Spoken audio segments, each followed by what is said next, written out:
Fernanda Moreira, seja muito bem-vinda ao Próximo Passo. A gente começou esse programa aqui para as pessoas que estão se sentindo perdidas saberem que elas não estão sozinhas. Sim. Todos nós passamos por algum momento na vida assim, né? Que a gente se sente um pouco travado, meio sem saber exatamente qual caminho seguir na vida.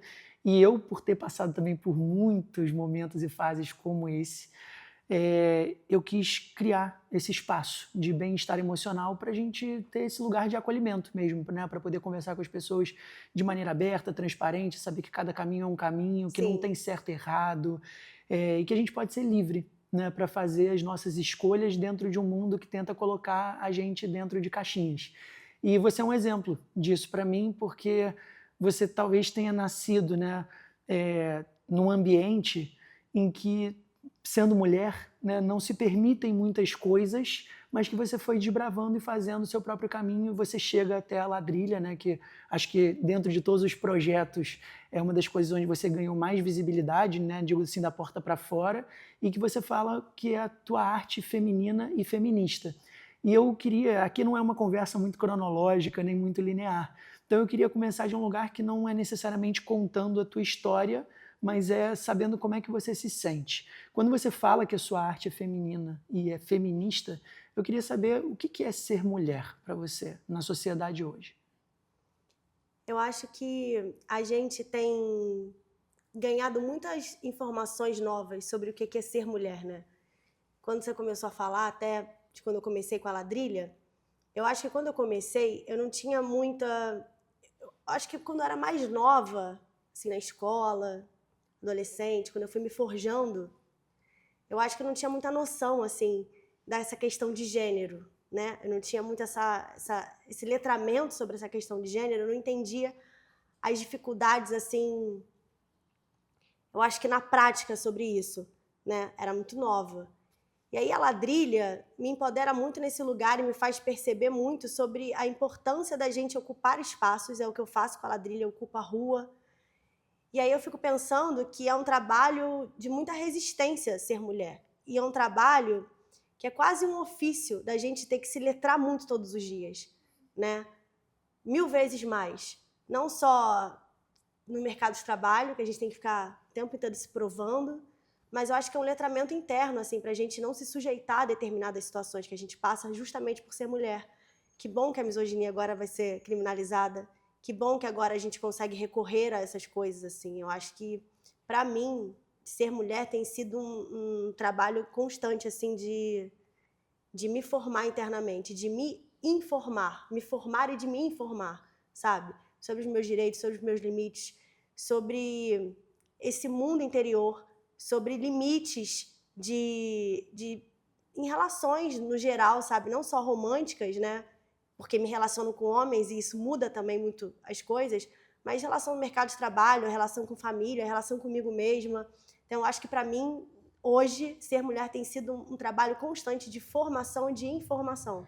Você não começou com a Ladrilha sendo seu primeiro ofício, né? Você começou estudando jornalismo, e aí existia essa ideia, né, de que o campo do jornalismo era por onde você, né, deveria seguir, talvez por alguma questão familiar até, ou social, mas você vai rompendo um pouco essas barreiras, e aí a gente passa por esses trânsitos às vezes sem entender exatamente, né, assim, para onde que a gente está seguindo e por que a gente está seguindo, quem disse pra gente que o caminho é aquele. Como que foi para você essa trajetória, assim, de ser jornalista, começar a trabalhar com isso e de repente descobrir que não era o jornalismo da sua forma crua e pura, mas era um jornalismo mais artístico, uma coisa voltada para a poesia, você se descobre na escrita que não é uma escrita necessariamente jornalística. Como que foi esse processo seu de autodescoberta com a escrita? Então, quando eu terminei, assim, a escola, eu queria fazer faculdade de letras, porque eu sempre gostei muito da escrita. E aí eu fiquei meio que fazendo aquela escolha que eu acho que todo mundo passa por isso, que é tentar uma escolha que você acha que vai ser um caminho melhor financeiro. E a gente é muito novo para saber também, né? 17 anos. Imagina, hoje 17 anos é uma criança na minha cabeça, sabe? Eu olho e falo assim, não tenho maturidade, não tenho formação intelectual, de repertório humano para escolher o que eu quero fazer para minha vida, porque é uma fé, assim, quase uma lealdade, sabe? Eu vou escolher isso, vai ser isso que eu vou fazer pro resto da minha vida. A gente acha que é assim. É. E aí a escolha do jornalismo veio porque eu sempre quis também trabalhar com jornalismo cultural. Eu fiz a minha pós em jornalismo cultural na UERJ. E ao mesmo tempo era o que mais chegava perto de escrever muito, que é o que eu já gostava. Mas a literatura sempre ficou ali me cercando, assim, sabe? Então a minha escolha pela minha profissão foi essa. Foi isso que você perguntou? Foi. Essa coisa da escrita vinha da onde para você? Qual que foi assim a primeira chavinha que virou na sua cabeça que você falou, caramba, isso aqui que eu gosto de fazer? Foi com a minha professora da escola, que eu sempre me emociono quando eu falo dela. Muito até, porque eu acho que se não fosse ela, não existiria eu, sabe? Eu acho que foi ela que me deu a palavra como uma possibilidade de vida, sabe? Quando eu comecei as minhas aulas de literatura, eu tinha 13 para 14 anos, e ela me apresentava aquele mundo subjetivo, sabe? O que estava na camada da vida, o subtexto das coisas, a possibilidade de conseguir enxergar além, de conseguir questionar a vida, questionar o mundo, questionar padrões, tudo, tudo. Uma menina de 13, inquieta, muito cheia de pensamento, muito... Quais eram as suas inquietudes assim nessa época? Não me conformava com as coisas, e eu não sei nem que tantas coisas eram essas, porque, sabe, não tinha muito do que não se conformar. Tinha uma vida padrão, sabe? Mas eu acho que eu tinha muita carência interna. Queria muito ser compreendida. E aí, de repente, ela me apresenta a literatura e eu vejo que eu tenho pares que também estavam falando sobre incompreensão, sobre questões humanas, sobre dor, sobre afeto, sobre medo, sobre amor, sobre necessidade de ser amada. Aí caraca, então, peraí, existe isso mesmo, sabe? Então eu posso escrever também, então de repente eu posso falar disso que eu tô sentindo. Eu vou dar um salto agora disso que você está falando para esse último livro que você lançou, porque tem uma relação direta com o teu pai. Sim. E eu não sei se essa incompreensão que você está falando, essa questão do afeto, do amor, tem uma conexão direta com ele também. E aí eu queria te ouvir sobre isso, assim, qual que é essa homenagem que você fez para o seu pai nesse livro e por que agora? Eu acho que eu sempre quis muito escrever sobre a questão da separação dos meus pais. Eles se separaram quando eu tinha 4 anos. E meu pai é um pai super presente, né? Ao contrário de uma estatística aí que a gente vê, né? Independente de estar separado ou não. Mas, para mim, foi, e talvez ainda seja uma dor muito grande, essa separação. Por quê? Eu acho que eu acho que eu entendi que o fato de meu pai estar separando da minha mãe era separar de mim também. Sabe? Era um abandono muito grande ali. Tipo, agora meu pai não mora mais comigo, e meu pai era aquela figura heróica, sabe? Bem a coisa lá de estereotipada, né? Você é uma menina apaixonada pelo pai, de você achar que seu pai é um super-herói, não sei o quê. Claro que quando a gente vai ficando adulto, a gente vai também colocando os nossos pais num lugar de igualdade, assim, né? De que eles erram, não tem herói, não tem nada. Eles estavam aprendendo a ser pai da mesma forma que eu estava nascendo, eles estavam ali lidando com aquilo, né? Mas foi uma dor muito grande a separação, eu não entendi. Eu queria que meu pai, queria que fosse, sabe, ter a figura do meu pai ali presente. Eu não entendia como é que podia amar tanto e ainda assim ter saído de casa. Sabe, como é que ama tanto e ainda assim escolheu, sabe? Entendi. Depois, mais tarde, eu fui entender que não é bem assim, que é uma decisão dos adultos, que aquela relação amorosa, ela pode acabar e não tem nada a ver com o filho. Mas com uma criança de 4 anos, na minha cabeça era exatamente assim, não acredito que me ama tanto e ainda assim saiu. E o que você traz no livro sobre isso? Que as pessoas podem aprender com essa lição, esse aprendizado que você teve? Eu não sei se é uma mensagem muito direta, mas, por exemplo, eu tenho o primeiro texto do livro que fala sobre quando eu descia de manhã para comprar pão com meu pai e a gente ficava dando pão para os cavalos que tinham um campo do lado, sabe? Eu falo disso. Eu acho que é muito sobre memória também. Também tem uns textos que eu falo sobre alguns parceiros que eu já tive românticos, né? Não são todos ali pro meu pai.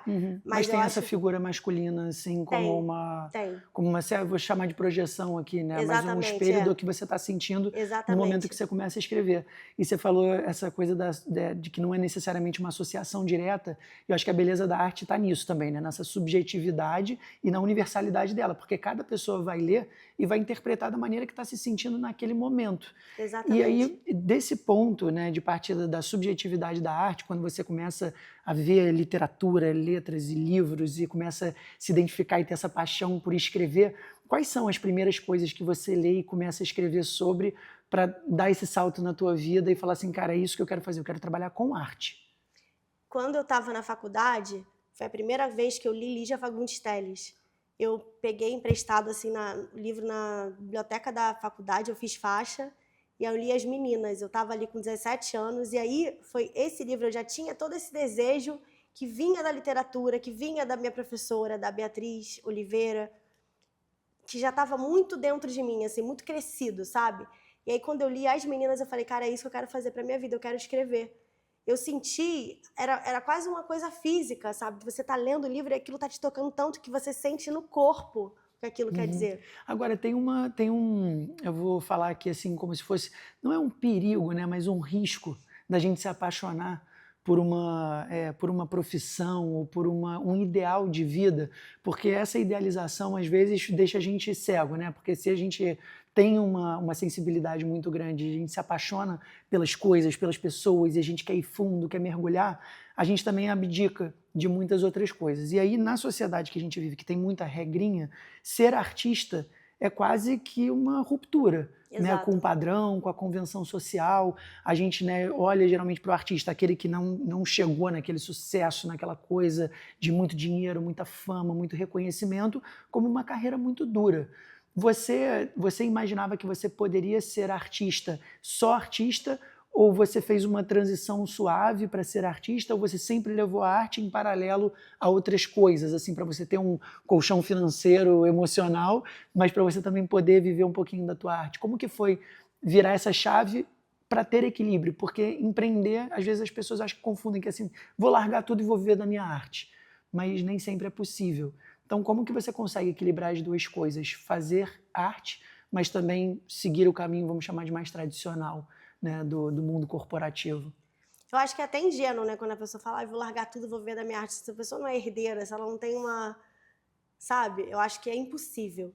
Eu acho que são algumas camadas disso aí. Eu acho que tem a camada, assim, básica, que é a gente não aprendeu a lidar com dinheiro, a gente não é ensinado a isso desde criança. E aí o artista também não, né? A gente entende que, de repente, a gente tem que fazer a nossa arte e tal, e aí não sabe quanto cobrar, sabe? Mas eu não sei quanto é que eu vou cobrar pra isso, eu não sei quanto é que eu vou... Não sabe administrar, ou então aquela pessoa que só vive disso. Porra, recebi um dinheiro bom aqui, mas agora eu não sei quando eu vou receber de novo, então o que eu tenho que fazer? Tem gente que gasta tudo, tem gente que investe, não sei o quê. Então tem isso, a gente não aprender a lidar com dinheiro, artista ou não. Eu acho que a gente não tem uma educação financeira aqui. Como que você fez para você? Eu vi exemplos que eu não queria seguir. Tá. Você quer falar sobre esses exemplos? Eu fui vendo uma questão, assim, de tipo, da vida mesmo, às vezes até amigos, sabe? Eu vim... Tá, ó, aí começa assim, vou falar dos exemplos. No meu caso, foi uma coisa muito, muito aos poucos, e na verdade está sendo, porque eu também não larguei tudo para viver da Ladrilha. Eu tenho a Ladrilha, que é meu projeto de essência da minha vida, que eu não consigo me deslocar dela, me distanciar dela, mas eu tenho meus freelas de conteúdo, meus freelas de estratégia de texto, de criação, porque eu preciso sobreviver. As oficinas também. As minhas oficinas. Agora, livros também, 2 livros já. Exatamente. Então, o projeto vai se desmembrando e eu vou criando vários outros ofícios dentro desse projeto. E eu acho que essa transição, ela é muito importante e nunca achei que seria possível viver só de arte, sabe? E isso é uma coisa que eu acho que ainda tem muito do merecimento na minha cabeça. Sigo achando que não é possível. Então, também é muito difícil dar um passo maior, sabe? Mas é engraçado você falar que segue pensando que não é possível, quando, na verdade, você já fez ser possível. Mas é difícil eu entender isso. Eu sempre tenho muito medo de dar errado, eu sempre tenho muito medo de... Então, quando eu penso assim, então esse mês rolou um trabalho legal, por exemplo, de estratégia, um freela bacana de conteúdo. Se esse freela cai... Por exemplo, estava fazendo um freela que era durante o carnaval. E aí eu já sabia que seriam, né, os meses antes e depois ele ia acabar. Só de pensar nisso, mesmo tendo me organizado para essa estrutura, mesmo tendo me organizado para daqui a uns meses ainda, se der um problema, é um desespero, eu fico desesperada. Um nível assim de ansiedade muito grande. E eu acho que bate aquela coisa, né, que agora nas mídias sociais virou um tema muito grande, talvez agora já tenha diminuído um pouquinho, mas da questão da síndrome da impostora. Você vive isso constantemente na tua vida, assim, pelo que você está me falando? Como é que você faz para lidar com esses momentos assim de ansiedade maior ou de não se sentir merecedora de alguma coisa? O tempo inteiro. Aí eu fico tentando criar uma personagem que se acredita muito, Como que é sabe? isso? Tentando, na verdade, escrever sobre coisas que eu gostaria muito de ser e ainda não sou. Mas De você ter escreve isso para o público ou você escreve isso pra para mim. você? Tipo um diário, uma É, agenda.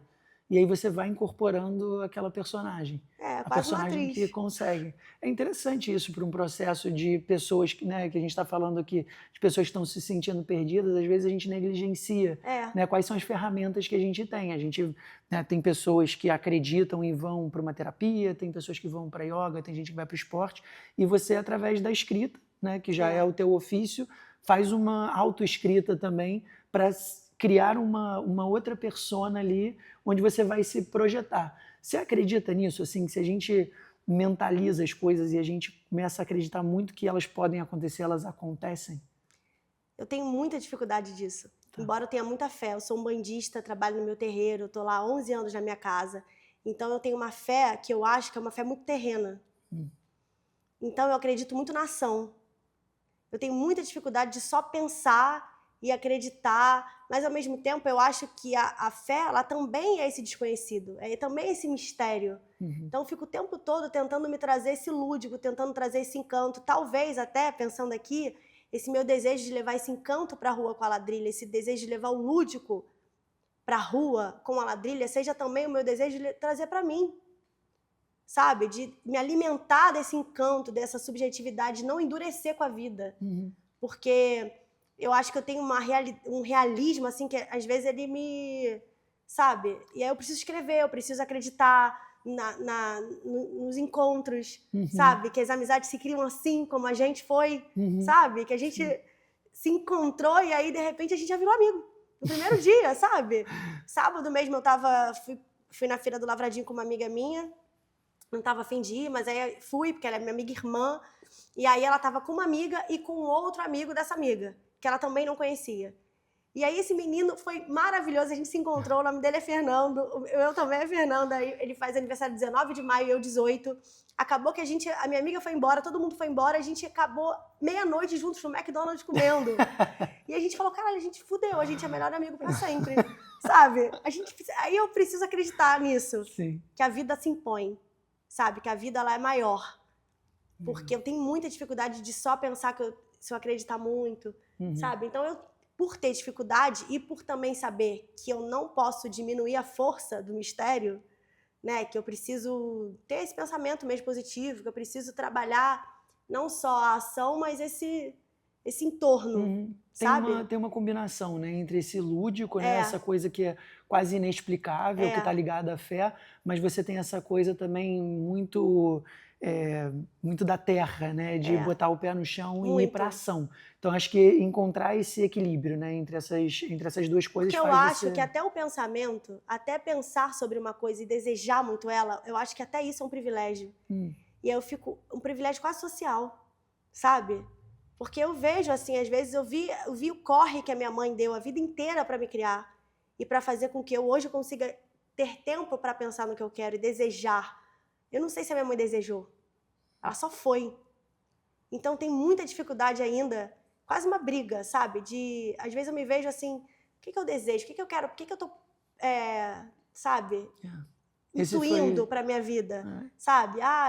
O que é? O que eu quero? Eu vou sonhar grande. Ao mesmo tempo que eu quero muito e que eu sou assim, sabe? Sou conectado com afeto, acredito nos encontros. Eu encontro uma pessoa e falo, meu Deus, era para ser. Ao mesmo tempo que tem tudo isso, eu acho que tem tudo isso porque tá acontecendo e eu tô vendo acontecer. Mas ao mesmo tempo, se eu ficar muito pensando, sabe? O que eu desejo, eu quero isso, tô sonhando, tô botando muita força da imaginação, sabe? Tô manifestando. Isso daí também pode dar um pouco de ansiedade, né? Porque você fica muito nesse campo só do imaginativo, do fantasioso, e aí você não consegue pegar.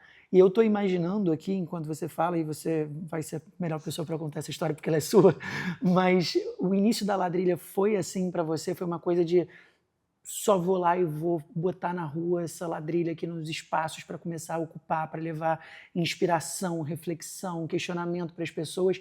Qual que foi, assim, eu tenho tenho uma dificuldade, às vezes, muito grande de explicar para as pessoas, quando alguém me pergunta assim, tá, mas qual foi o primeiro passo que você deu para começar esse novo projeto? E às vezes é assim, cara, eu só comecei, não tem muita explicação. E eu queria saber como é que foi o teu processo de começar a Ladrilha, assim, foi uma coisa que você acordou um dia e falou, cara, hoje eu vou começar. Ou teve um planejamento, você se estruturou, você já tinha coisas escritas na sua agenda que depois você levou para as Ladrilhas, como é que foi esse teu processo criativo do lúdico para a ação? Foi exatamente assim, eu só comecei.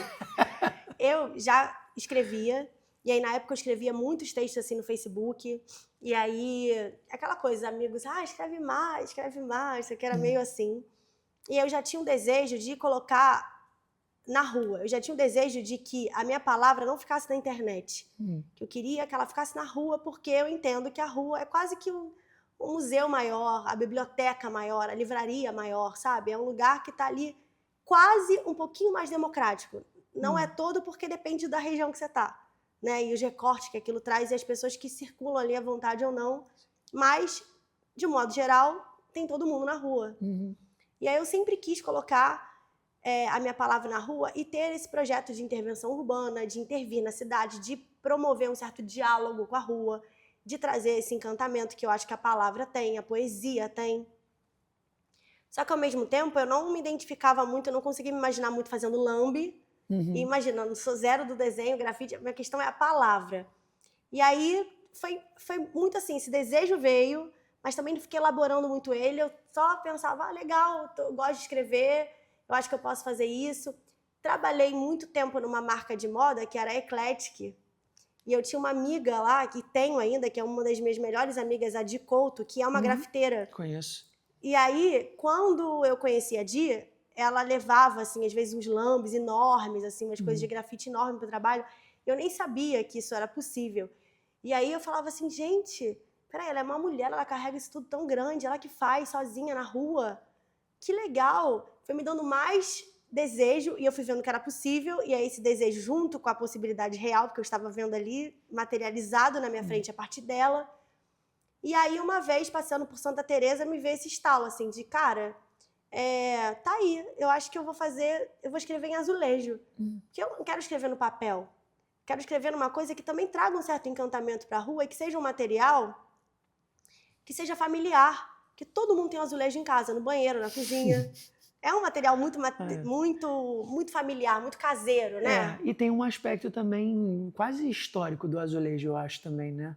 Tem. Assim, do país que a gente vive, da coisa da colonização. Então é um espaço que está dentro de casa, mas também está no público e tem história. Tem história, e eu acho interessante que é trazer esse espaço, trazer esse material de novo a partir da palavra de uma mulher. Colocar ele na rua sendo eu uma mulher colocando, sabe? Fazendo com que outras mulheres também se identifiquem e vejam, sabe? E também acho que esteticamente tem uma beleza. Sim. Sabe? É uma arte que ela tem uma poesia ali. E ela se destaca, né? Assim, ela ganha ali um quadro no meio de uma parede grande, ela chama a atenção.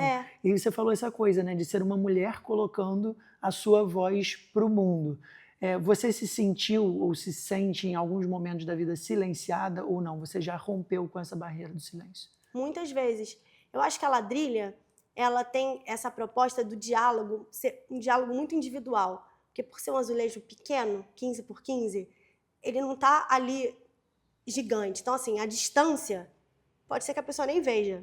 Ela precisa estar atenta à rua, ela passa. Então, de repente, é um diálogo meu com uma pessoa só, que está passando ali naquele momento e vê. Eu acho isso uma graça e eu gosto muito dessa possibilidade de diálogo, só trazendo a pergunta anterior. E trazendo para essa, silenciada, muitas vezes, inclusive na rua, assim, de ser proibida, aqui não cola, sabe? É difícil. Eu preciso dizer que, por incrível que pareça, foram poucas as vezes em que eu passei por alguma questão de silenciamento direto. Já aconteceu de uma vez eu estar na Urca e um morador chamar a polícia. Porque viu você colando. Entendi. E aí, obviamente, com todo o privilégio que eu tenho, né, o policial passou por mim e não fez absolutamente nada. Mesmo com o morador dizendo que eu estava violentando o espaço público.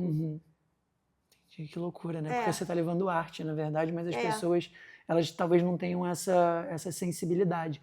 E nesse lugar da mulher, eu acredito, né, posso dizer que quase com certeza absoluta, que a maior parte das pessoas que te seguem nas redes sociais são mulheres também, inclusive mulheres famosas, né, que eu vejo repostando coisas suas, assim, eu vejo que você reposta que elas repostam, porque dá um orgulho, né, danado ver assim, caramba, quantas mulheres inspiradoras estão aqui, eu estou conseguindo inspirar outras mulheres inspiradoras também. E aí, talvez exista aqui um ponto de ansiedade para quem está começando, né, empreender ou querendo viver da arte ou começando numa profissão nova, que é assim, pensar que eu já preciso chegar lá. Você falou de sonhar grande, né? A gente vive essa máxima dentro do mercado, do empreendedorismo, de sonhar grande dá o mesmo trabalho que sonhar pequeno. Eu acho que isso é uma babaquice do mundo, porque eu acho que, né, se você sonhar grande, começa a ficar muito distante, começa a ficar muito difícil você imaginar, cara, como é que eu faço para chegar lá? E aí a gente esquece de onde começou. E se a gente fatiar esse sonho grande em vários sonhos pequenos, talvez fique mais tangível, mais real para colocar a ação. E não é que você começou a Ladrilha agora, né? E de repente chegou a 50 mil seguidores e tal. Você começou a Ladrilha em 2017. Exatamente, vai fazer 10 anos. Na verdade, eu tinha um Instagram antigo meu, um Instagram pessoal, e aí eu mudei o arroba dele para Ladrilha, porque eu fiquei pensando qual o nome do projeto, qual o nome, e não tinha nem ideia de ser projeto, eu nem queria que fosse projeto. As primeiras ladrilhas, a gente estava até falando disso no início, as primeiras ladrilhas eu colava na rua. Primeiro que eu saía de casa com várias, com a mesma frase, e hoje eu não faço isso. Hoje eu colo uma frase num lugar, colo outra frase em outro. Tava até pensando em, de repente, voltar com esse hábito de espalhar mais frases iguais em outros lugares, mesmo que eu não fotografe todos.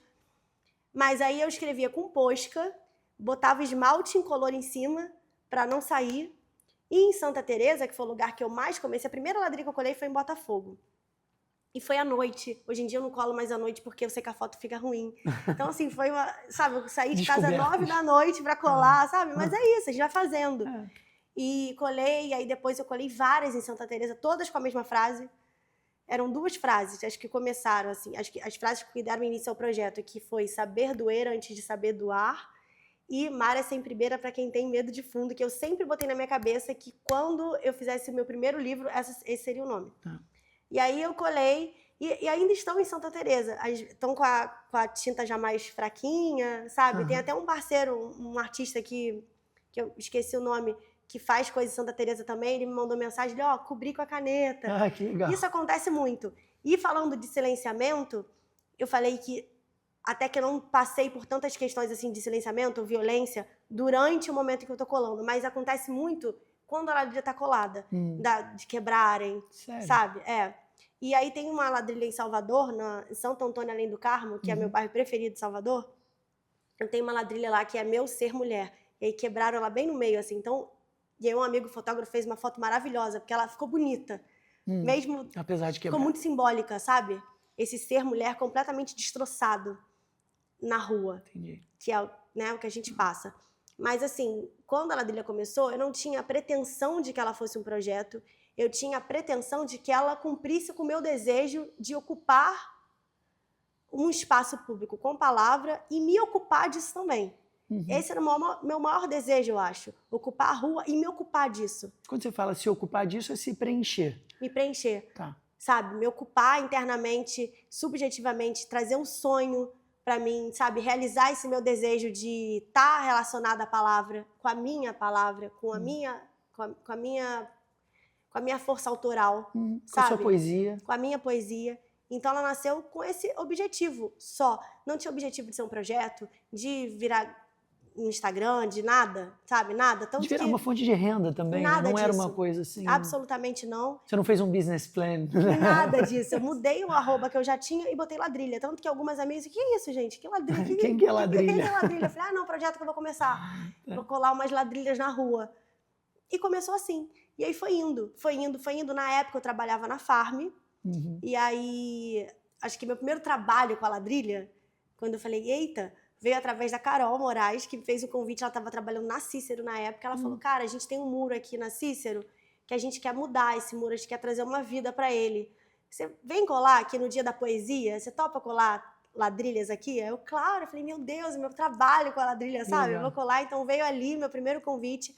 E na época eu trabalhava na Farm, na comunicação, e aí a gente teve uma coleção na época que era Natureza Feminina, E aí a Farm me convidou, né, me chamou para esse projeto para participar, que era fazer as ladrilhas como VM da loja, Que legal. com frases inspiradas na coleção. Então aí eu fui entendendo que aquilo era sim uma expressão, que isso é uma expressão de arte, uma expressão artística, e que é muito interessante também circular por outros ambientes, para além da rua. E que existe uma possibilidade também, porque eu acho que isso hoje em dia é tão presente dentro das empresas, existe essa possibilidade de você fazer alguma coisa que é aquele seu trabalho, mas de você agregar com alguma coisa que só você tem, que é uma habilidade tua, que é uma arte tua, para aquele trabalho também. Então não necessariamente você precisa abrir uma empresa para fazer o que você quer, mas você pode levar as suas ideias para dentro de uma empresa que já existe. E foi legal, né? Você ter pessoas também que acolheram e viram isso, Sim. que era uma possibilidade e te deram esse espaço. E aí, ali na Farm, você deve ter se sentido, assim, muito grandiosa, né? Muito. Com isso, também veio o convite para falar na televisão sobre o seu projeto, não foi? Foi. Gente, foi. E foi nesse momento que Foi durante... no mesmo ano que nasceu a Ladrilha. Caramba. E eu tava na Farm, e aí me ligaram pro meu celular e tal, e aí, oi, Fernanda, aqui é da produção do Encontro. Eu comecei a rir, porque eu falei, gente, algum amigo me passou um trote, com certeza. Tipo assim, alguém do Encontro, como? Aí eu, então a gente queria te convidar para falar no programa da Fátima, né, no Encontro. Eu, tá. Eu, tá bom. Aí eu falando com as meninas assim, da Globo, tá ligando da Globo. Aí a menina, atende. Aí ela falou, olha, você tem disponibilidade pro dia tal? Eu falei, tenho. Aí, assim, e achando muito engraçado, eu falei, cara, eu não queria pagar de feliz com aquela ligação, que eu falei, com certeza, alguém me zoando, eu vou mostrar que eu tô toda empolgada, e depois falou assim, é mentira, sabe? Então eu queria mostrar assim, não tô nem ligando, tipo assim, com certeza é um trote. E aí eu não acreditei. E aí a menina me mandou um e-mail depois, ela me mandou mensagem no Facebook, e eu assim, mas como é que você conheceu meu trabalho? Mas qual é o seu nome e sobrenome? Eu queria entender, aí eu fui procurar ela no Facebook, eu não achei, eu falei, isso é mentira, com certeza, não tem Facebook, na época todo mundo não tinha. Existe. Falei, essa pessoa não existe. Aí ela me mandou um e-mail, quando ela me mandou um e-mail que tinha ali a assinatura, que hoje em dia também eu acho que eu não acreditaria, que hoje em dia é muito fácil mentir nisso, verdade, mas na época, né, 2017, quando eu vi nome dela, sobrenome, a área, telefone e a imagenzinha ali da Globo, Encontro, aí eu falei, será? Aí a Farm me emprestou uma roupa pra eu ir bem bonita, fui toda arrumada. E aí quando o motorista me ligou um dia antes, oi Fernanda, aqui é o moço que vai te levar e tal, tudo certo pra amanhã? Aí eu falei, tá tudo certo. Mas eu não contei pra ninguém, porque até então eu tava achando assim, gente, é mentira. Tenho certeza, eu não contei pra ninguém, só avisei no meu trabalho, eu falei, amanhã eu não venho porque eu vou gravar. Mas pode ser que seja mentira. Que eu volte, Mas eu falei, gente, é mentira com certeza. E aí e aí o motorista me buscou, na época eu tava namorando, meu ex-namorado foi comigo, e eu tava achando tudo muito estranho. E aí quando eu cheguei lá, eu imaginei, tá legal. E aí eu lembro que o programa da Fátima, na época, era ao vivo, né, então tem a plateia, ainda existe o encontro, é ao vivo, tem a plateia. Então na minha cabeça, ia ser um momentinho assim, que legal, e a gente tá falando aqui de arte de rua, e tem uma pessoa que faz, dá um oi, aí eu ia fazer assim, e acabou. Então, pra mim era isso, e já tava ótimo. Aí, de repente, pediram pra eu levar ladrilhas no dia. Aí, na minha cabeça, ia ser isso. E eu tinha certeza, porque quando eu era criança eu fiz uma figuração, isso eu preciso contar, que eu levei todo mundo pro Play, pra falar assim, vocês vão me ver hoje. E aí, todo mundo foi pro Play, eu botei a TVzinha, assim, pra todo mundo, meus amigos do prédio, não passou. E aí, desde então, nunca mais contei pra ninguém nada, porque eu fiquei tão traumatizada. Todo mundo, mas cadê? Você não ia aparecer? Eu falei, gente, cortaram. Eu pequenininha, eu falei, me cortaram, que horror, não sei. Caraca. Juro, era tipo o programa do Faustão, vai aparecer lá fazendo uma pergunta. E eu não contei pra ninguém. E aí pediram pra levar as ladrilhas, eu levei. Isso deu um gás muito grande no meu projeto. Levei as ladrilhas, aí aparecia assim, um carrinho com todas as ladrilhas, assim, chegando no estúdio. E eu assim, aí eu fui começando a entender, eu falei, caraca, o que é isso? Meu trabalho tá aqui. Aí eles testando no telão, as ladrilhas todas passando no telão, assim. Caramba. Aí eu fiquei, que isso, gente? Aí eu comecei a ficar muito nervosa. E aí eu entrei em outra noia, porque nunca basta, eu falei, já sei, a Fátima vai esquecer de me chamar. E aí vai acabar o programa ao vivo, não vai dar tempo, ela vai falar, ai, desculpa, Flor, volta outro dia, porque não deu tempo de te chamar, as outras matérias vieram. E eu, claro, imagina, super, Fátima, imagina. E eu já estava pronta para isso. Aí até que e eu espalhei essa fake news pra todo mundo que vinha falar comigo lá dentro do programa. Você tá nervosa? Eu falei assim, não, porque eu acho que ela vai esquecer. E aí quando ela chegou, ela falou assim, Fernanda Ladrilha, eu não vou esquecer de te chamar. Ela falou pra mim, fica tranquila, seu nome tá na minha cabeça. E você quase querendo, por um lado, que ela desistisse. Desejando. Que ela ia falar, não chamou. Poxa, que pena, né? Doideira. Ficar pra próxima. E eu ia, Tá. sabe? Aí eu, não, imagina, que vai esquecer nada, menina. Já sei que não, nervosa. E aí foi a metade de um bloco inteiro falando do meu projeto. Eu tava muito nervosa, ainda mais porque ao vivo. Aí tá, entendendo que ela não ia me esquecer de me chamar, eu pensei, eu vou cair. Com certeza. É como se Deus estivesse muito ocupado pregando peça só comigo, né? E ele cheio de coisa pra fazer. Mas você ia cair o quê? Cair ao vivo. Cair, tropeçar num fio. Porque eu já não enxergo que tava sem óculos, entendeu? Eu tava assim, gente, o que é isso? Dificuldade de aceitar, né? Uma dificuldade de aceitar que as coisas estavam dando certo ali, naquele momento. Dificuldade de merecer um presente. Eu tenho até uma ladrilha aqui, aceita o merecimento, que fala disso.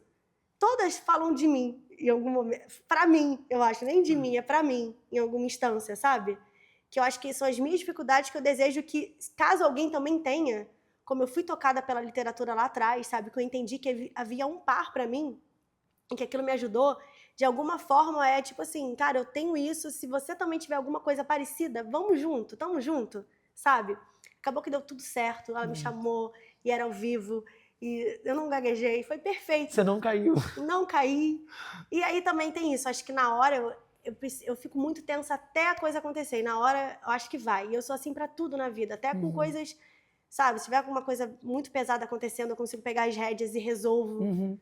Agora, essa cena que se repetiu, né, talvez por conta desse trauma da infância que você trouxe aqui, também aconteceu quando você foi lançar o livro. Eu achei que ninguém ia. Não só que você achou que ninguém ia, mas eu li numa entrevista sua de você ficar postergando a produção e o lançamento daquele livro a ponto da editora perguntar assim, você quer mesmo fazer isso? Você tem certeza que você quer? Como é que foi esse processo de desconfiança inicialmente para começar a acreditar que você realmente merecia e deveria para o ponto que você lançou? Porque essa trilogia da vida, eu acho que ela acontece com todo mundo e você é um exemplo vivo aqui para falar para as pessoas que isso é absolutamente normal, mas saber como encarar esse processo, eu acho que é muito bonito. Eu queria saber como é que foi esse teu processo para o livro, especificamente, que você começa a escrever, fazer, como é que foi o convite, foi uma coisa que você correu atrás, mas depois você achou que não era para você. Me conta um pouquinho desse processo da escrita do livro até o lançamento. Eu tenho uma amiga, que é uma amiga irmã, assim, a Juliane Araújo, que é atriz e também escritora. Ela fez o primeiro livro dela, ela publicou pela Crivo, que é a minha editora. E aí ela me indicou para a Crivo, ela me deu o contato da Crivo e ela falou assim, eu acho que você tá pronta para, né, fazer um livro. Você já tem muitos textos, já pode reunir os seus textos e, quem sabe, manda para eles. Manda um material, se eles se interessarem, você conversa e vê no que dá. E aí eu fiz isso, já tinha alguns textos reunidos, já tinha, na verdade, vários textos reunidos, porque o meu primeiro livro são textos de 2010 a 2022. Caramba. Então são 12 anos. De novo, né, o tempo que leva para você criar, amadurecer sobre uma ideia até colocar ela na rua, né? E agora que a gente tem tudo muito fácil na internet e a gente se acha muito formado por qualquer coisa que a gente vê, a coisa do tempo ela tá muito deslocada da realidade, né? Tudo muito rápido. Então você acha que você assiste um vídeo de 5 minutos falando de um tema e você já está especialista naquilo. Qual que é o perigo disso para a sociedade? Eu acho que a gente se tornar cada vez mais burro, raso, muito preguiçoso intelectualmente e com uma certa prepotência do saber, que a gente não tem, né? Então a gente demora a se saber, a se conhecer, né? Eu acho que também, para que, até a coisa do mercado de trabalho, né? Para que eu consiga fazer meu trabalho em 5 minutos, é porque eu já calejei muito antes para conseguir, né? Se eu consigo falar de um tema, de repente, mais rápido, é porque eu já precisei estudar muito sobre ele antes. Então, assim, a gente não se forma com o vídeo do Instagram e do TikTok, sabe? Que bom que a informação está circulando, que bom que a gente tem pinceladas de assuntos que a gente não falava antes, mas, assim, é um perigo da gente não se aprofundar mais, a gente não buscar mais, sabe? Escuto, às vezes, já cansei de ouvir pessoas falando, a faculdade é perda de tempo, sabe? Pra quem? Sabe? Pra galera que veio do subúrbio como eu, faculdade é a única possibilidade. É o único É a única chance de você mudar alguma coisa, sabe? Eu e meu primo somos os primeiros formados da nossa família. Então, assim, perda de tempo, sabe? A coisa de se demorar, o processo de se demorar. Tem também esse perigo da internet de a gente achar que as coisas estão muito dadas e estão muito prontas, né? Então, se eu tô, de repente, colando várias ladrilhas, nossa, como o trabalho dela tá próspero, tá fluindo, e como escreve, sabe? Eu só vejo uma pessoa também viajando, nossa, tá milionária, sabe? A gente tá sempre se comparando o tempo inteiro, então tem esse perigo, eu acho que do pouco aprofundamento, dessa comparação constante, perene, muito perigosa, muito castradora para nossa essência, sabe? O perigo da gente se afastar da gente cada vez mais, o perigo da gente emburrecer, porque eu sinto que a gente está muito preguiçoso para pensar, sabe? A gente pouco problematiza, a gente pouco questiona e tenta buscar os códigos para determinadas coisas, conectar símbolos com determinadas coisas. Então é como se a coisa tivesse dada, é aquilo, passa para outra, sabe? Entendi. Qual que é o seu processo de aprofundamento? Assim, quais são as ferramentas que você usa de autoconhecimento ou de conhecimento geral para não deixar com que essa realidade que se tornou, né, a realidade da mídia social te contamine, te afogue de certa maneira, porque é muito fácil você se pegar no celular lá, scrollando 1 hora, e você fala assim, cara, eu perdi 1 hora de vida aqui, vendo a vida dos outros e deixando de viver a minha. E às vezes nem vendo, porque a gente fica só assim, ó. Você nem sabe mais, você tá anestesiado. O que você viu? Você nem sabe. Exatamente. Se te perguntar alguma coisa ali, você nem lembra também, né, o que foi. Você tem algum processo seu para não deixar isso acontecer com você? Tenho. Eu tenho, sim. É ler muito, estudar muito, e aí eu sempre anoto tudo que eu, sabe, é quase assim, eu gosto de estudar demais.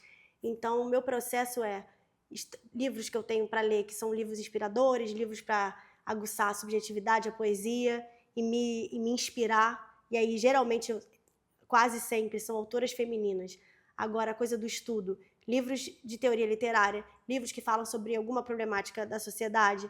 E aí eu vou estudando mesmo, como se eu estivesse na escola. Pego um caderno do lado, vou anotando, vou trazendo, vou buscando referência. Então, assim, a coisa do estudo está muito forte para mim, embora não esteja num lugar formal de estudo, né? Ou seja, não estou fazendo nenhum curso, não, mas estou ali estudando, me comprometo com esse estudo de verdade.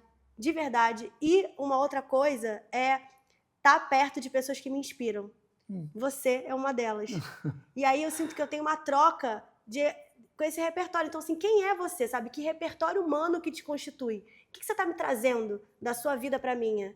E eu vou aprendendo, eu vou me inspirando, eu vou aprendendo do jeito que você fala. Eu sempre fui assim, desde criança, assim, o outro sempre foi um mundo para mim, sabe? Sempre gostei de emergir, de mergulhar, sabe? Que palavra que ele está me trazendo que eu nunca ouvi? Que vocabulário, que jeito de falar? Quem é essa pessoa, sabe? E eu vou me alimentando e vou me inspirando. Você falou sobre esse desejo de mergulhar, mas você também tinha medo do mar, de ir no fundo do mar? Muito. Tá, que engraçado muito. isso. Literal. Tanto que o nome do livro, Mar é Sempre Beira, para quem tem medo de fundo, é porque para mim, até uma certa idade, o mar sempre foi a beira. Eu nunca entrei, eu tinha pânico de água. Até que uma vez eu fiz uma viagem para a Guarda do Embaú e para atravessar, para ir para uma outra praia, eu precisava passar por um rio. Eu ia meio tremendo, assim, eu não conseguia ir, tipo, era aqui a água. Mas eu achava que em algum momento ia vir uma onda, uma tsunami, do nada e pronto, acabou, sabe? E aí eu ia muito nervosa. E eu fui percebendo que o mar, para mim, a minha referência de mar era sempre a beira. Sempre, não passava disso, eu não entrava na água. Então, para mim, vamos pro mar? Era ali, era sempre a beira. Tem um então, reflexo disso. O título é bem literal. Tem um reflexo disso para a sua vida? Eu acho que... Não sei se tanto, assim. Eu acho que são esses medos mais catastróficos, mas na vida eu tendo a ir mais, mesmo com medo. Mais fundo. Mais fundo. Entendi. Agora a gente não contou a história do processo do livro. Não sei se você está evitando querer falar sobre isso. Não, eu vou falar sobre isso. Boa. Eu senti que estava faltando algum meio. Aí eu falei, lá vai ela. Ó, tá me enrolando. Olha como ela vai. Não, e aí o processo do livro. Mandei os meus textos, a editora se interessou e falou... Os textos de 12 anos, é importante lembrar isso, que não foi assim... 12 anos. Você não botou no chat GPT ali uma série de coisas e de repente estava um livro pronto. Isso é um negócio muito importante que eu faço muita questão de dizer. Leva tempo, dá trabalho, mas pode ser muito gratificante. 12 anos que também não estavam prontos, porque aí eu tive que revisitar aqueles textos, editá-los, entender, adaptar, atualizar, o que mantinha, o que não... E aí mandei, a editora se interessou e falou, tá bom, Fê, então faz agora esse trabalho de editar, de decupar esse material E aí a gente vai falando. E aí, mais ou menos isso, uns 3 meses. Vamos combinar assim? Vamos.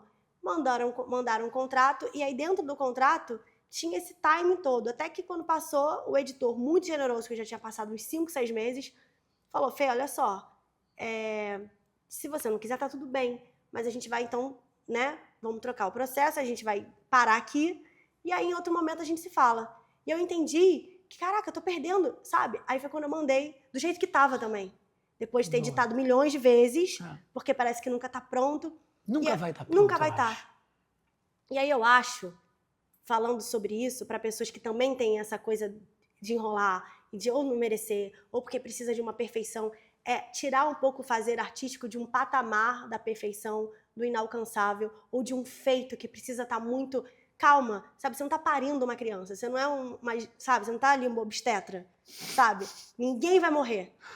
Manda, sabe? Tira desse encantamento também. Você fez um livro. Fiz um livro, é porque eu escrevo, publiquei. O que eu fiz? Tornei impresso o material que eu tenho.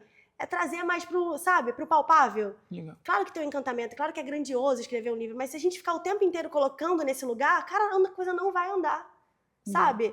Não tem como fazer, põe a posta e põe o esmalte. Até a hora que vai. Uma hora anda, sabe? Legal. E aí eu preciso disso o tempo inteiro. Eu preciso puxar pro terreno o tempo inteiro, porque senão a coisa fica. Ai, porque é um livro. Ai, meu Deus, eu vou escrever. Ai, mas será que eu mereço? Sabe? Aí a coisa não anda. E a validação dos outros também. Eu imagino que seja uma coisa que deve pesar para você, porque o teu trabalho especificamente, e às vezes eu sinto isso também no meu próprio trabalho, porque o nosso trabalho muitas vezes é o entretenimento do outro. Então ele está num lugar de leveza, de lúdico, que parece que ele não tem o mesmo peso, por exemplo, de outros trabalhos, como, sei lá, você falou de ser obstetra, né, de um advogado dentro do escritório, com aquela roupa que já é pesada, com o contrato que já é pesado, com o tema que está sendo trabalhado, com o dinheiro que já é pesado, a gente traz leveza para o mundo, com comunicação, poesia, arte, escrita. E aí talvez fique uma coisa que é assim, o meu trabalho ele sai do escritório, ele sai do livro e ele ganha vida no mundo. Sim. Então todo mundo vai poder julgar o meu trabalho. Todo mundo vai virar juiz e árbitro aqui do meu trabalho. Você sente o peso da validação externa ou hoje não é uma coisa que te impacta tanto? Eu acho que eu não sinto. Tá. Eu acho que inicialmente eu tinha muito que era em relação à estética da minha letra. Eu achava a minha letra horrível. O que mais me pegava era isso. Achava a minha letra horrível. E aí eu achava que as pessoas iam achar a minha letra horrível. E no início eu pensava assim, acho que eu vou chamar alguém para escrever para mim. Depois eu entendi, cara, não, sabe? E aí eu fui trazendo também, a letra é uma das coisas que a gente tem de mais íntimo. A gente pouco conhece a letra das pessoas agora. A gente pode conviver 24 horas com alguém e a gente não sabe nem como é a letra dessa pessoa. Porque a gente não escreve mais, a gente só está em tela o tempo inteiro. Então, a minha letra também é um pouco de mim. É muito de mim. Né? É como eu me expresso, como é que meu corpo... Sabe, a Marguerite Duras, que é uma escritora francesa, ela fala que é impossível escrever sem a força do corpo. E eu acho que a palavra, a escrita, tem esse lugar. É a minha força ali. Então, eu acho que a minha validação, meu medo era esse, e também de botar meu nome, e por isso a escolha de um outro nome, Ladrilha, porque eu tinha esse medo. Ai, não quero botar meu nome, Nana. Mas eu acho assim, eu já sou tão carrasca comigo, que eu acho que, tem até uma amiga que fala isso, não tem... de pior que alguém tenha pensado que eu já não tenha pensado antes, entendeu? Você já criou todo o caos e o apocalipse ali. Então, na tua assim, cabeça. eu acho que eu não ligo tanto.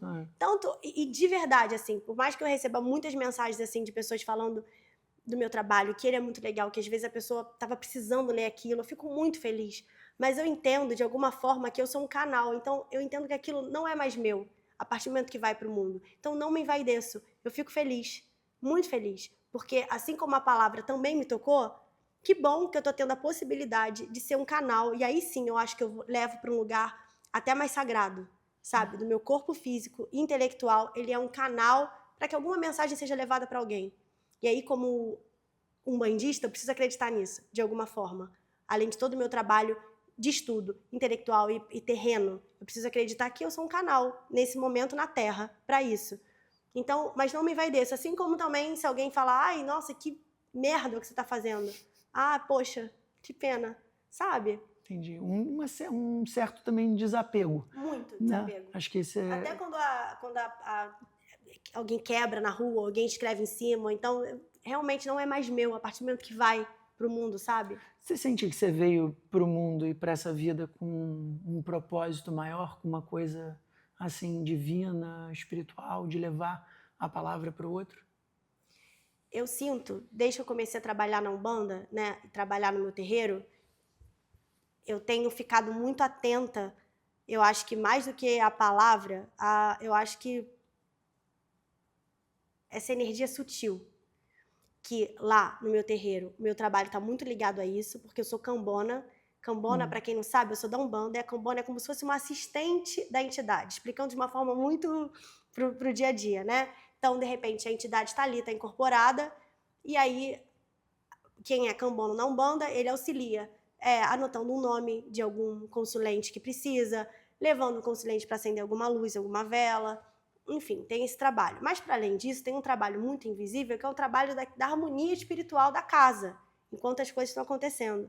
Então, eu penso que talvez, não sei se é uma missão, mas assim, o que eu tento trazer para mim é essa harmonização para mim, para que eu consiga estar no mundo de uma forma harmônica com todas essas desarmonias que já tem. Porque é muito difícil a gente se manter são no mundo que a gente está hoje. Com certeza. Vendo as notícias que a gente vê, vendo as violências que as mulheres têm sofrido, e parece que está aumentando. É só notícia ruim o tempo inteiro. Então, assim, como é que a gente mantém a nossa vibração num lugar alto, esse campo sutil num lugar alto, diante de tanta violência, de tanta coisa ruim mesmo, sabe? Violências muito grandes, muito abissais, assim. Muito perversas. Muito perversas. Então, eu acho que talvez seja uma missão interna, assim. E eu acho que sim, de alguma forma, levar uma palavra, sabe? Porque eu acredito que, cara, se eu fui impactada com essa... Eu acredito na força da palavra, muito. Porque se eu fui atravessada por isso, de modo que isso mudou a minha vida lá atrás, na escola, e fez eu escolher uma profissão, ter um projeto, tudo isso por conta de uma professora de literatura. Aquela missão ali tá nela. Então, se eu conseguir ser atravessada por isso, não é só eu que tenho essa missão. A gente, todo mundo tem humanamente, sabe? Assim, é uma humanidade que tem ali, que está atento ao qual é o meu servir no mundo, né? Uma missão e uma responsabilidade. Exato. Muito grande. Não achar que a gente veio aqui a passeio e é só navegar por esse mundo e pronto, acabou. Fernanda, a gente caminhando aqui para o final, queria fazer uma breve retrospectiva da tua vida, né, profissional, pessoal, emocional, né, daquela menina que começou na escola se identificando através da professora Beatriz, com a literatura, com a palavra, com os livros, até ingressar numa faculdade de jornalismo, entender que o caminho poderia ser por ali, mas se descobrindo também pela arte, nunca abrindo mão da arte. Então, levando duas coisas em paralelo, e recentemente você faz mais uma transição na sua carreira que agora é para empreender. Né? Não que você já não fosse uma empreendedora, porque eu acho que quem trabalha com arte naturalmente tem que ter esse espírito empreendedor, né? E ir para a rua, desafiar o status quo, né? E colocar a tua palavra da coisa que você acredita. Eu acho que o empreendedorismo, para mim, ele está num lugar não de propósito, mas de angústia. Eu costumo dizer que propósito é uma palavra bonita para um sentimento difícil que se chama angústia. Porque a gente romantizou essa coisa do trabalho com propósito, trabalho com porquê, trabalho com o que você sonha, com o que você ama. Porque aí fica muito nesse campo da fantasia. Mas você é uma pessoa que aterra, que sempre traz para o chão e para a ação também. Como que foi para você sair um pouco desse campo corporativo que você estava acostumado já há tanto tempo, mesmo com a tua arte, com as tuas oficinas, com os teus livros, enfim, com as suas ladrilhas na rua para as pessoas. Agora você decide empreender com uma outra coisa, que você já fazia também, mas se assumindo como autora autônoma dessa nova fase da tua vida. Para quem está pensando em fazer esse movimento, o que você tem aprendido com esse ser empreendedora, ser autônoma, criar a sua agência de comunicação? Quais são os desafios, aprendizados que você pode levar para outras pessoas? Eu acho que tem um estofo para saber lidar com o que não está no nosso controle. Isso é muito difícil. Então, assim, me preparei, de certa forma, para isso, né? E também escolhi dar um passo que eu nunca tinha dado na minha vida. Tipo, eu nunca tinha pedido demissão de um lugar sem ter outro para ir. Nunca. Isso foi a primeira vez. Sempre eu saía de um lugar já com outro encaminhado, assim. Saía de um lugar depois de anos nesse lugar. Todos os lugares que eu fiquei muitos anos. Até quando era estagiária, era tipo 2 anos e meio, sabe? Mas você tinha uma segurança para poder fazer isso? Não foi, ou foi um pulo, assim, um salto? Não, nesse momento tinha uma segurança. Tá. E mesmo assim, acho que não tinha, sabe? Assim, mesmo assim, parece tudo muito inseguro ainda. É para não parecer para as pessoas também que assim, vou largar tudo e vou começar um negócio, é a coisa mais simples. Nunca. Pelo menos para mim, isso nunca funcionaria. Até porque eu acho que o negócio ele tá sempre começando de alguma forma, né? Então, assim, é muito ingênuo você achar que você vai pedir demissão num dia, ou você vai sair de onde você tá num dia, e no dia seguinte, o seu negócio já vai estar acontecendo, como se nada, sabe? Eu acho que esse caminho ele tá muito atravessado. E acho também que é muito possível lidar com as duas coisas ao mesmo tempo. Muito possível, tanto no sentido prático, tanto no sentido possivelmente pelo nosso caminho, pelo nosso meio social. É muito difícil hoje em dia viver de um negócio só. Mesmo que você tenha vários empregos, mesmo que você não esteja no mercado formal, corporativo, CLT, até quem é autônomo faz mais de uma coisa. Eu acho que hoje em dia eu não tenho na memória uma pessoa que viva de exatamente uma coisa. A não ser uma pessoa, né? Porque existem profissões e segmentos, né, dentro do mercado que podem pagar muito melhor, que vão te dar uma estabilidade, né? Uma coisa, um colchão financeiro e até às vezes por conta disso emocional, onde você pode se garantir e mesmo assim, entre aspas, porque nada é garantido, né? A gente não pode contar com esse controle absoluto que às vezes a gente acha que tem e não tem, mas saber que nesse mercado, ainda mais sendo artista, empreendedor, trabalhar com coisas que não necessariamente pagam o que talvez outras profissões vão pagar, ser múltiplo é uma qualidade, é uma habilidade. Né? Então, talvez você saber que ser autônomo significa fazer vários projetos, estar envolvido em muitas coisas, e que isso não significa falta de foco.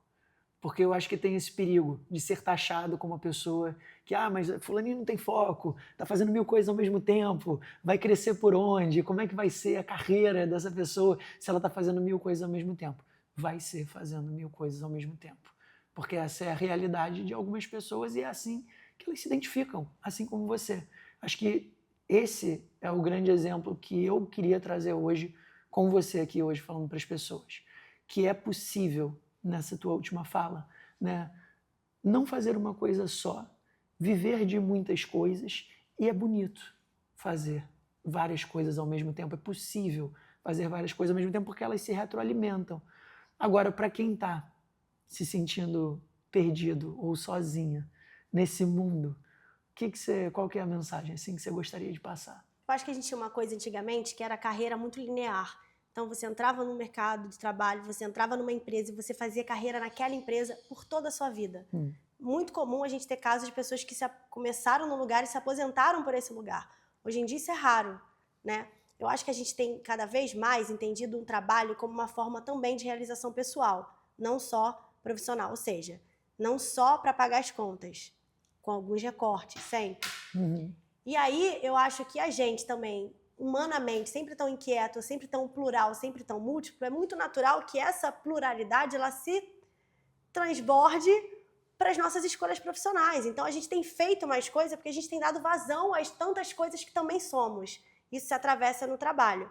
Isso é real. Também é real que a gente precise fazer para sobreviver. Precise pegar um freela aqui, pegar um negócio de produção aqui, pega um texto aqui, faz uma oficina aqui, porque precisa entrar caixa para você pagar as contas. Isso também é real. Eu acho que, se eu tivesse que dar um recado para alguém que está começando a empreender, é que esse primeiro passo ele seja feito de forma mais rápida possível, sabe? Sem esperar o cenário ideal, o contorno ideal, o entorno ideal para que isso aconteça, né? Eu não acredito que a gente tenha que largar uma coisa para começar outra. Pelo menos a Ladrilha não foi assim. Passei a vida inteira com a Ladrilha, que nasceu em 2017, e só agora, em 2025, no final de 2025, que eu dei um passo de parar com o mercado CLT para olhar para a Ladrilha com mais atenção. E eu sempre falo que é olhar para a Ladrilha com mais atenção e não estar exclusivamente na Ladrilha. Porque com a Ladrilha em paralelo, a Ladrilha eu estou fazendo meus freelas de conteúdo, de estratégia, de redação. Então, assim, ainda assim não parei para fazer isso. Não acho que seja possível financeiramente, ainda não é. Eu acho que também, se um dia for, Eu vou dar conta de desmembrar isso para outras coisas, porque eu acho que é importante a gente se desafiar também. E eu acho que para quem está começando e tem um desejo, tem esse desejo interno de dar conta de alguma coisa, de empreender, se estruturar financeiramente.